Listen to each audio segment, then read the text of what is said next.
မင်္ဂလာပါအခုကျွန်တော်တို့ဆက်လက်ပြီးတော့လေ့လာမယ်အဲ့ဒီမှာဆိုရင်အခုကကျွန်တော်က save table ကိုကျွန်တော် copy ကူးလိုက်မယ်နော် control C control V ကူးပြီးတော့မှသူ့ကိုကျွန်တော်ဘာလုပ်မလဲဆိုတော့ save return ဆိုတာလေးလုပ်လိုက်မယ် rename လေးချိန်လိုက်မယ်နော်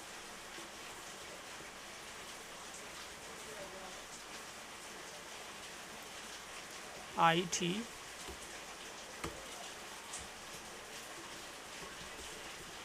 save return table ဆိုပြီးတော့ကျွန်တော်နာမည်လေးချိန်လိုက်မယ်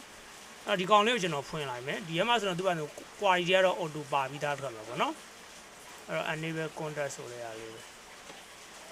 အဲ့တော့ဒီကောင်ကိုကျွန်တော်က rename လေးချိန်လိုက်မယ် SALE CRETUR နော် save return table ဒီ save return table ဆိုတော့ကျွန်တော်က SR နဲ့သွားလိုက်မယ်နော် SR001 ပေါ့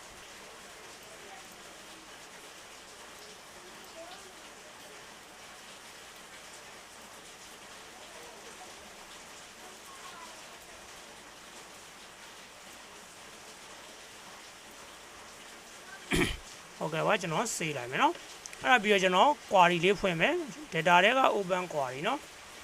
အမှာကျွန်တော်ကဒီ save dr ဆိုတဲ့ကောင်ကိုကျွန်တော် rename ချိန်မယ်နော် rename လေးချိန်လိုက်မယ်ဒီကောင်က save return cr ထွက်မှာနော် retur save return ဘာလို့ debit ဆိုရင်သူက save return မှာကျ credit ထွက်မှာဆိုတော့ဟုတ်ပြီအဲ့ဒါပြီးတော့ကျွန်တော်အဲ့ကောင်ကိုဖွင့်မယ်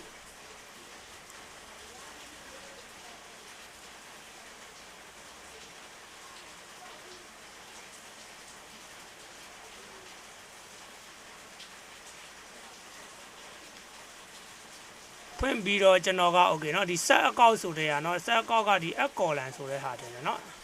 ဟုတ်တယ်အဲ့ကောင်ကိုကျွန်တော်က save return လို့ထားလိုက်မယ် return save return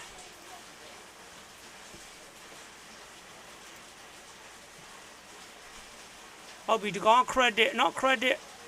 account receiver မှာ credit ဆိုတော့ဒီကောင်လေးကိုနေရာလေးရွှေ့ပေးလိုက်ရုံပဲ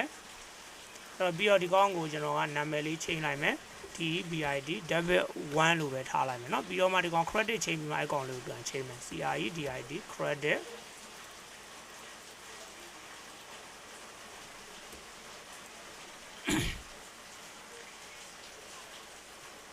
ဟုတ်ပြီ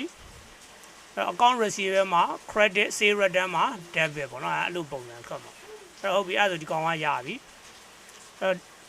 ဒီကောင်เนาะsave CR ကိုလည်းကျွန်တော်က rename လေးချိန်လိုက်မယ် save return dr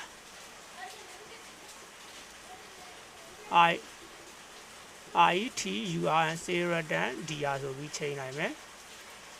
ချိန်ပြီးတော့သူ့ကိုလည်း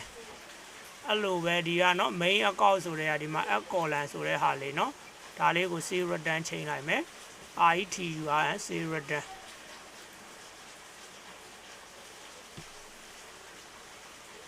ချိန်ပြီးအောက်ဆုံးပြန်သွားမယ်ပြီးတော့နေရာရွှေ့မယ် debit เนาะ save return မှာကောင်က DBID debit 1ထားလိုက်မယ် CREDID credit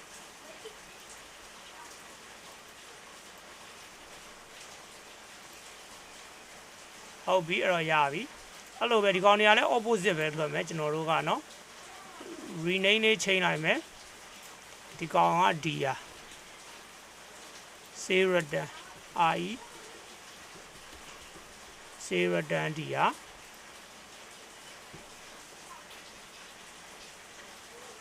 အဲ့ discount allow မှာကအဲ့တော့ဒီကောင်ကကျတော့ဘာချိန်မှာလဲဆိုတော့เนาะကျွန်တော် set account နဲ့ဒီကောင်တွေနေရာချင်းချိန်ပေးရမယ်เนาะ set account နဲ့ main account ကိုနေရာချင်းချိန်ပေးရမယ်အဲ့တော့ SU ထားလိုက်မယ်เนาะဒီပြောမှဒီကောင်ကိုSUV set account MAIN main account receiver မှာ debit နဲ့ discount allow မှာ credit ပြန်ထွက်မယ်เนาะအဲ့ဒီကောင်ကိုလည်းကျွန်တော်က rename လေးချိန်လိုက်မယ်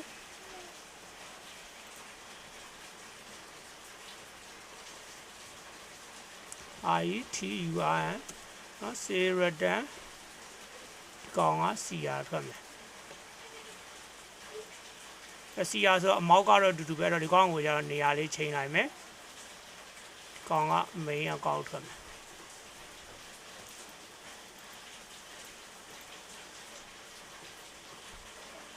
SUV ဆက်အကောင့်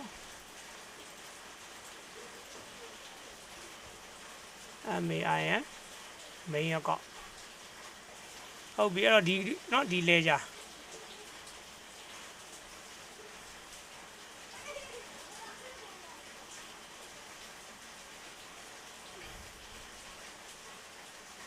Okay စင်တွေအဲ့တော့ discount မှာကျွန်တော်เนาะ distraction ကဘယ်လိုပေါ်လဲ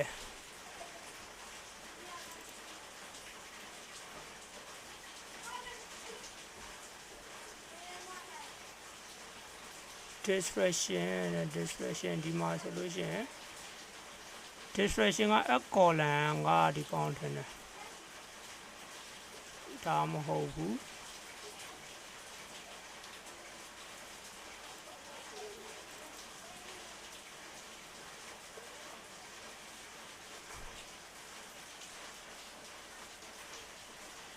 ကောင်းက main account နဲ့ချိန်ရမနော် ACCO UND main account နဲ့ချိန်ရမှာ Okay အဲ့ဒါကျွန်တော်တို့ဒီကောင်လေးတော့တစ်ချက်ပြန်ချိန်ပြီးမယ်เนาะအဲ့တော့ distraction မှာကျွန်တော် main account နဲ့ချိန်ပြီးမယ်เนาะ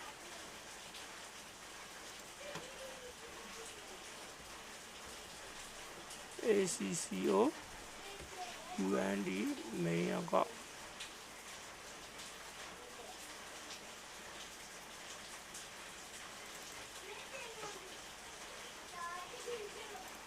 ဒါတော့ကိုဘယ်လိုပေါ်သေးခြင်းလဲပေါ်မူတည်ပြီးเนาะကျွန်တော်ပြန်ချိန်ပေးပါ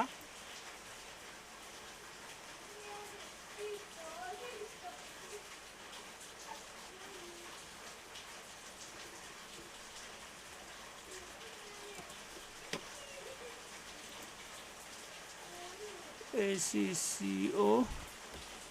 UND main account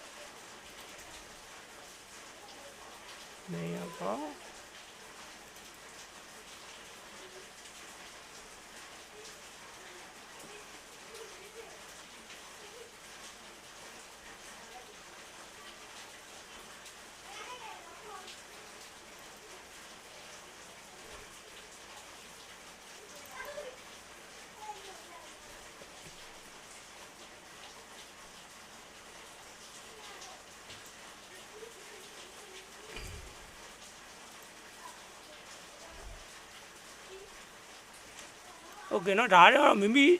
ဒီ discount မှာပေါ့เนาะ distraction မှာမိမိပေါ်ကျင်တဲ့အကြောင်းကတော့ကျွန်တော်เนาะတေချာရေးပေးပါပေါ့เนาะချိတ်ပေးပါပေါ့เนาะ set account တွေ main account တွေဟုတ်ကဲ့လောဆယ်ကျွန်တော်ကတော့ဒီတိုင်းလေးပဲထားလိုက်တော့မယ်ဆက်သွားလိုက်မယ်เนาะမဟုတ်ဒီမှာကြာနေမှာဆိုတော့ RETURN save return ledger ဟုတ်ပြီတော့ကျွန်တော် save return လည်းပြီးသွားပြီအဲ့တော့ကျွန်တော်ဒါလေးကို save ပြီးတော့ခဏလေးเนาะ cancel လုပ်ပြီးတော့ close and လုပ်ဆိုတဲ့အားလေးနဲ့တွားလိုက်မယ်ဒီ save return ledger ကိုကျွန်တော်တို့ခုန database ကနေကျွန်တော်တို့လှမ်းခေါ်အောင်မယ်เนาะဒီ main database ကနေလှမ်းခေါ်မယ်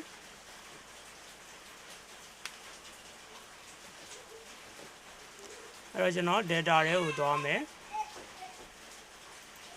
query from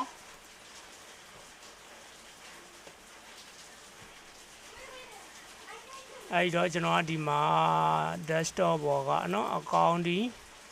ခုနကတော့ save return ဒီပေါ့ okay import လုပ်လိုက်မယ်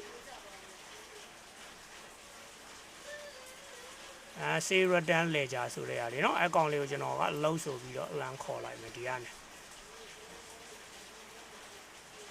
ဟုတ်ပြီသူ့ကိုကျွန်တော်က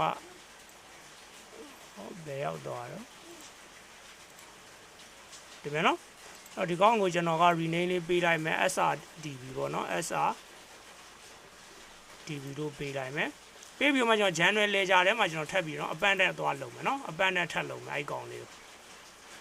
အဲ့ကောင်ကလွယ်ပါတယ်နော်ကျွန်တော်ဒီမှာ source မှာနော် source မှာ 3 and more table နော်ဒီမှာ save return ledger လေးကိုလာအပ်လိုက်ရင်ရပြီokay နော်ဒီမှာဆိုရင်အကုန် data တွေနဲ့လာစုနေပြီနော်ဒါပြင် close and load ဆိုတာလေးကိုနှိပ်လိုက်မယ်ဟုတ်ကဲ့ပါကျွန်တော်တို့ နောက်သင်ခန်းစာမှာဆိုရင်ကျွန်တော်တို့ပါချင်းနဲ့ပတ်သက်တယ်ပေါ့နော်ကျွန်တော်တို့လေဂျာလေးကိုထပ်ပြီးတော့ query လေးကိုထပ်ပြီးတိစောက်ပါမယ်အားလုံးကိုကျေးဇူးတင်ပါတယ်